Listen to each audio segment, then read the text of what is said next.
பருவம் மலையில் வந்தால் ஏகம் சொர்க்க சிந்தனை இதழை வருடும் பனியின் காற்று கம்பன் செய்த வர்ணனை ஓடை தரும் வாடை காற்று வானுலகை காட்டுது உள்ளே வரும் வெள்ளம் ஒன்று எங்கோ என்னை கூட்டுது மறவேன் மறவேன் அற்புத காட்சி செந்தாழம்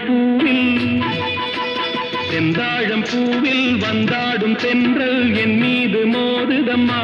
உவாசம் மேடை போடுதம்மா பெண் போலே ஜாடை பேசுதம்மா அம்மம்மா